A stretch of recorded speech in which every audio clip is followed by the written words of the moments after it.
السلام عليكم. النهارده هنتكلم عن اعمال اسم الفاعل. قبل ما تتفرج على الفيديو ده، اتفرج على فيديو اشتقاق اسم الفاعل. الفيديو اللي فات اتكلمنا عن اشتقاق اسم الفاعل من الثلاثي وغير الثلاثي، وان اسم الفاعل يعرب على حسب موقعه في جمله.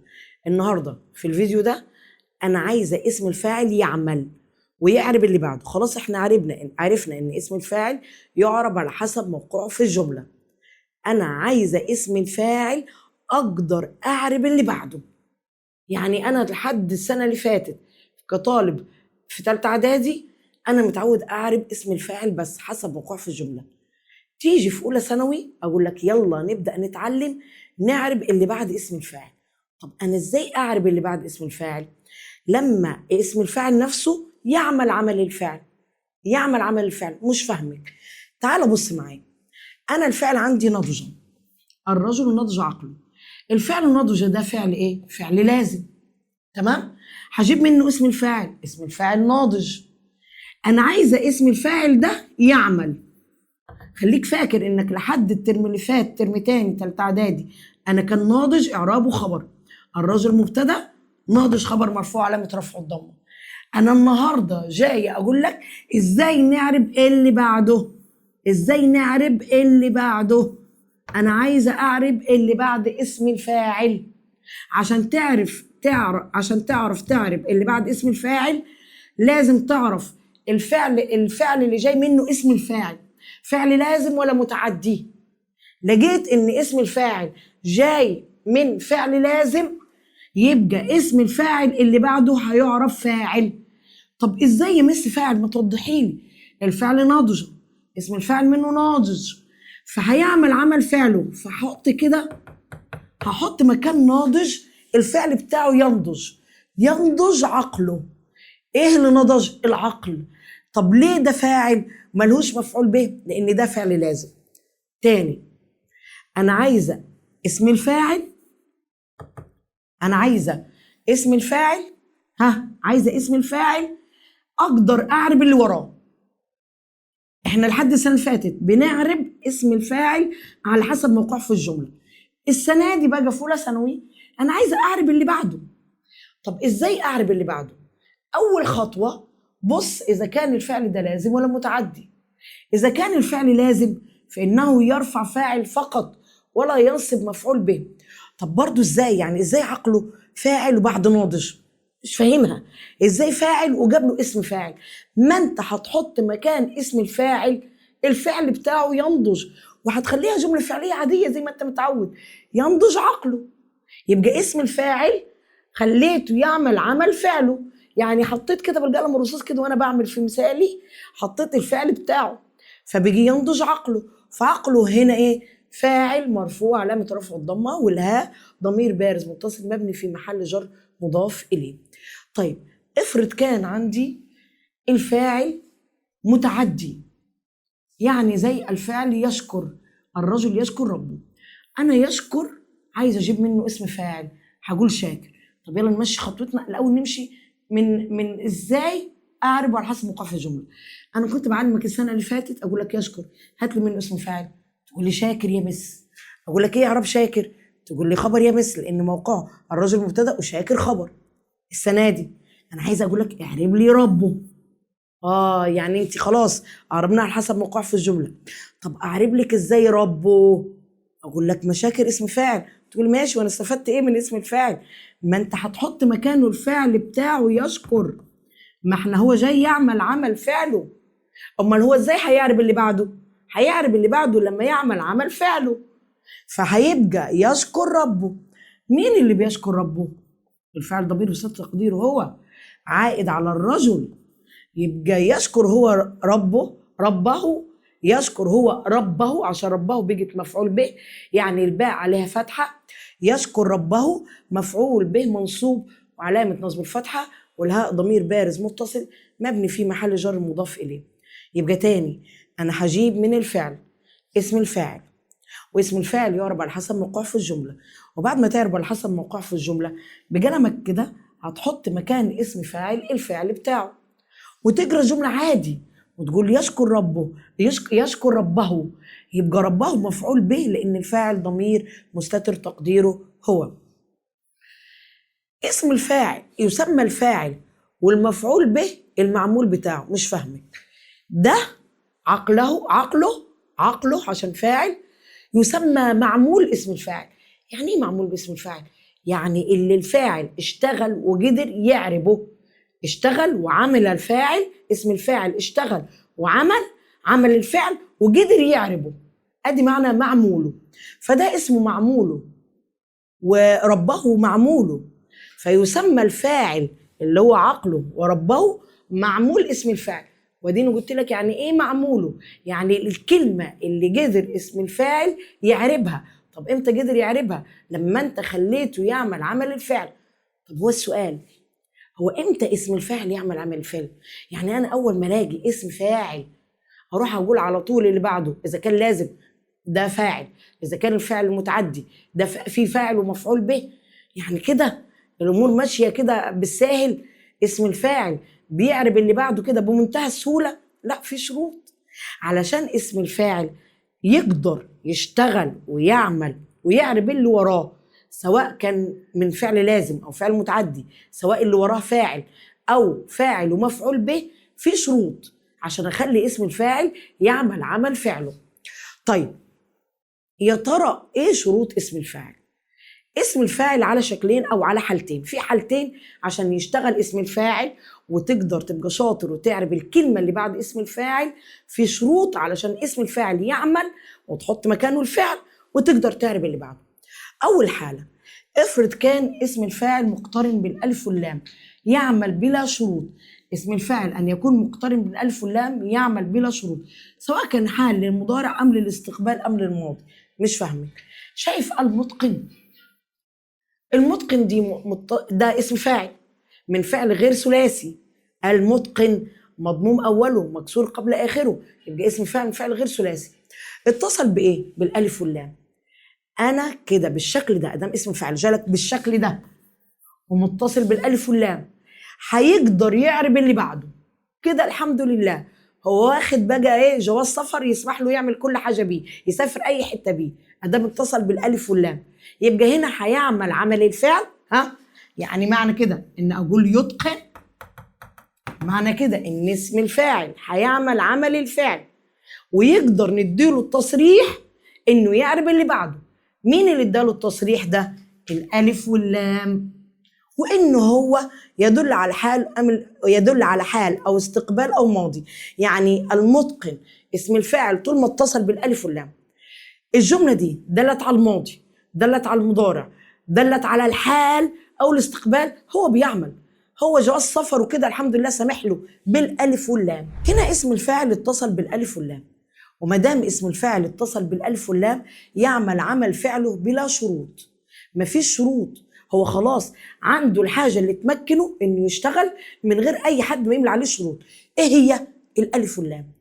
طيب افرض الجمله داله على الماضي، برضه يعمل عمل فعله ونقدر نعرب اللي بعده. طيب افرض دل على الحال او الاستقبال او اي نوع من انواع الافعال، برضه يعمل عمل فعله. ليه؟ لانه ملك الالف واللام. طيب افرض انا اسم الفاعل ما فيهوش الف ولام، هل انا اقدر اعرب اللي بعده؟ هل يقدر ان اسم الفاعل يعمل عمل الفعل ويعرب اللي بعده؟ ركز معايا. ينفع لو انا جردته من الالف واللام ان انا اقدر اعرب اللي بعده، بس بشرطين. الشرط الاول ان يدل على الحال والاستقبال. يعني لو جملتك فيها كلمه امس او اي حاجه تدل على الماضي، اوعى تخلي اسم الفاعل يعمل عمل فعله، لان طول ما هو نكره. طب افرض اتصل بالالف واللام، دوس. طول ما اسم الفاعل متصل بالالف واللام ايا كان دل على الماضي، على الحال، على الاستقبال، يعمل عمل فعله. لكن لو اتشالت الالف واللام وبيجي نكره، لا، ما ينفعش الجمله تكون دل على الماضي خالص، لازم اسم الفاعل يدل على الحال او الاستقبال. طب الشرط الثاني ان يكون يعتمد على مبتدا، يعني يكون مسبوق بمبتدا، او موصوف يكون قبل موصوف، يعني هو نعت ويعتمد على مبتدا، يعني اسم الفاعل هو الخبر، او استفهام يكون قبله اداه من ادوات الاستفهام، او نداء. مثال، اديني امثله. الاب ناصح أبناؤه. أدي هنا نكرة، تمام كده؟ اسم الفاعل هنا نكرة. خلي بالك لو احنا قلنا الناصح، يا عم انت مش محتاجة شروط، من الألف واللام خلاص اديت له تصريح انه يعمل أي حاجة، يعرب اللي بعده بدون شروط. لكن افرض اسم الفاعل جالي نكرة، أنا هعمل إيه؟ ركز معايا. أول حاجة، في أي حاجة هنا تدل على الماضي؟ تقولي لا مفيش كلمة تدل على الماضي، يبقى الشرط الأولاني اتحقق، إن الجملة دالة على الحال أو الاستقبال. أجي أسألك تاني، الشرط التاني إيه هنا موقعه؟ تقول لي خبر، يعني اعتمد على مبتدأ، ما ده شرطي إن يعتمد على مبتدأ أو موصوف أو يسبق باستفهام أو يسبق بنفي أو يسبق بنداء. مبتدأ، موصوف، نفي، استفهام، نداء. هندور على واحدة من الخمسة دول، هدور على واحدة من الخمسة دول طول ما هو نكرة ودل على الحال والاستقبال. طب تعال ندور أن يعتمد على المبتدأ. بص، الأب ناصح، ناصح خبر لأنه يعرب على حسب موقعه في الجملة، سبق بمبتدأ يبقى اعتمد على مبتدأ والجملة دالة على حال الاستقبال، شكرا، يعني يعمل عمل فعله، ويبقى اللي بعده هنا مفعول به منصوب علامة نصبه الفتحة. الأب ينصح هو أبناؤه. طب لو سمحت يا مس اديني أمثلة على إعمال اسم الفاعل سواء بشروط أو بلا شروط. إحنا قلنا إن هو يعمل بلا شروط إذا اتصل بالألف واللام، زي أقدر الرجل الفاضل. الفاضل هنا اسم فاعل اتصل بالألف واللام، وأدام اتصل بالألف واللام يبقى يعمل عمل فعله، فرفع الفاعل اللي هو خلقه، وهنا هيعمل بلا شروط.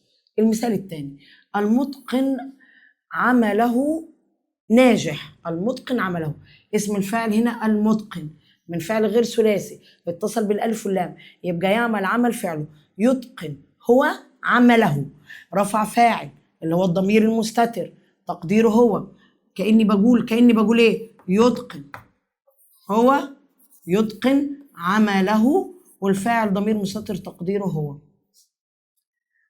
ونصب مفعول به وهو عمله. طيب افرض اسم الفاعل يمس ما اتصلش بالالف واللام، قلت لك اذا لم يتصل بالالف واللام ليه شروط. في شرط منهم ثابت معايا دايما ان يدل على الحال والاستقبال، ثابت ان يدل على الحال والاستقبال ويعتمد على مبتدا، ان يدل على الحال والاستقبال ويعتمد على موصوف، ان يدل على الحال والاستقبال ويسبق بنداء، ان يدل على الحال والاستقبال ويسبق باستفهام. يعني انا في كل مره مثبته شرط واحد وبغير معاه. مثبته ان يدل على الحال والاستقبال ويكون هو خبر يعني جاب له مبتدا، ان يدل على الحال والاستقبال ويكون هو نعت وجاب له موصوف. فهمت انا ايه الشرط اللي مثبتاه؟ طيب اقول المعلم شارح الدرس، هنا اسم الفاعل نكره وادام نكره، هنبص اول شرط اللي هو قلنا ان يدل على الحال والاستقبال متحقق. مفيش اي حاجه تدل، اي كلمه هنا تدل على الماضي، يبقى شارح هنا اسم فاعل يعمل عمل فعله. طب ليه؟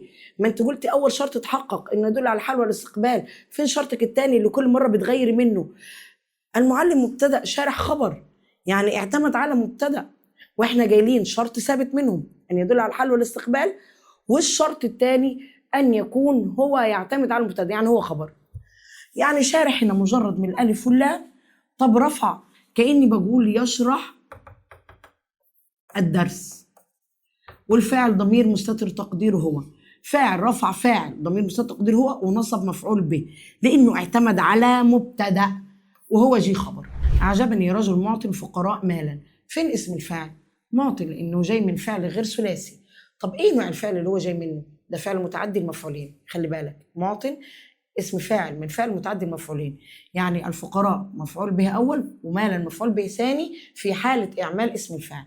طب ما انت هتخليه اكيد يعمل هخليه لك يعمل، لان الشرط الاول تحقق ان يدل على الحال والاستقبال، وزي ما قلنا الشرط ده ثابت معانا في كل، يعني انا بثبت الشرط ده وبغير، دل على الحال والاستقبال زي ما وضحت لك ثابت معاه، اعتمد على المبتدا اعتمد على الموصوف زي ما قلت لك في الاول. طيب خلاص هو دل على الحال والاستقبال، الشرط ثابت زي ما قلتي. طب والتاني، اعجبني رجل معطن، هنا اعتمد على موصوف، اعتمد على موصوف، فين موصوفي؟ رجل، فهنا معطن يعني صفة.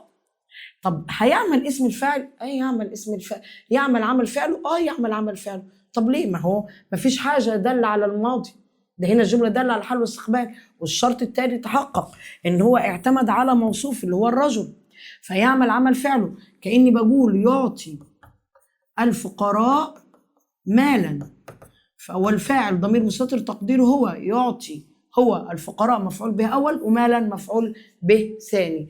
يبقى اول مره اتكلمنا ان هو نكره واعتمد على مبتدا يعني هو خبر، بس في شرط ثابت دل على الحال والاستقبال. هنا دل على الحال والاستقبال، وان هو اعتمد على موصوف اللي هو رجل. النوع بعد كده نوع من انواع ان هو لو نكره يبقى في شرط هو اتحقق يدل على الحال والاستقبال، وهنا سبق باستفهام. الشرط ثابت معايا ان هو دال على الحال والاستقبال. طب وهنا انهي نوع من انواع الخمسه؟ هنا النوع الاولاني اعتمد على مبتدا، النوع الثاني اعتمد على موصوف. تعالوا بص معايا على المثال ده. ما قابل الجاهل النصح. تفتكر ان اسم الفاعل يعمل عمل فعله؟ هتقول لي اه. طب بقول لك ليه عمل هنا فعله؟ تقول اول شرط مفيش حاجه دلت على الماضي، يعني معنى كده الشرط اللي انت مثبتاه معانا كل مره ان يدل على الحال والاستقبال. طب اقول لك طب ايه الشرط الثاني اللي دايما بيتغير؟ ايه الشرط الثاني؟ تقول انا شايف في هنا نفي، ان هو اعتمد على نفي ما قابل الجاهل النصح. طب هنا يعمل عمل فعله؟ يعمل عمل فعله، مفيش حاجه تمنعه. هو نكره والجمله دل على الحال والاستقبال واعتمد على نفي، يبقى يعمل عمل فعله. اسم الفاعل قابل، رفع فاعل اللي هو الجاهل، ونصب مفعول به وهو النصح. اقول يقبل الجاهل النصح. طيب بص بقى معايا على المثال ده. أفائزة الطالبة بالجائزة؟ تيجي تقول لي فين اسم الفاعل؟ أقول لك فائزة اسم الفاعل. يعمل عمل فعله؟ هنا هيعمل عمل فعله. طب ايه اللي يخليه هنا يعمل عمل فعله؟ اول حاجه الشرط اللي احنا مثبتينه كل مره ان الجمله هنا تدل على الحال والاستقبال، يعني مفيش حاجه بتدل على الماضي اصلا. طيب وايه الشرط الثاني اللي احنا دايما بيتغير معانا؟ انا شايف ان هنا في همزه استفهام، وانت جايله يدل ان يعتمد على مبتدا، ان يعتمد على موصوف، ان يعتمد على نفي، ان يعتمد على استفهام. فهنا يرفع فاعل اللي هو الطالبه، واقول افائزه الطالبه، ادي همزه الاستفهام، ادي اسم الفاعل، والطالبه فاعل لانه اعتمد على استفهام. اخر مثال لاعمال اسم الفاعل، اول حاجه ان هو يعتمد على نداء. اده يا فاهما، فين اسم الفاعل؟ فاهما. يعمل عمل فعله؟ يعمل عمل فعله. طب ليه يعمل عمل فعله؟ لانه اعتمد على نداء. فهنا هيرفع فاعل ضمير مستتر تقديره انت، وينصب مفعول به اللي هو دروسك. يبقى كده خدنا اعمال اسم الفاعل، ان اسم الفاعل يعمل عمل فعله بلا شروط اذا اتصل بالالف واللام. اما اذا كان نكره فيعمل عمل فعله بشروط. شرط منهم ثابت معايا ان يدل على الحال والاستقبال، والشرط الثاني كان بيتغير، ان يعتمد على مبتدا، ان يعتمد على موصوف، ان يسبق بنفي، ان يسبق باستفهام، ان يسبق بنداء. كده احنا خلصنا اعمال اسم الفاعل. يا رب يكون واضح ليكم، بس رجاء زي ما قلت لكم في الأول اسمع فيديو اشتقاق اسم الفاعل. والسلام عليكم ورحمة الله وبركاته.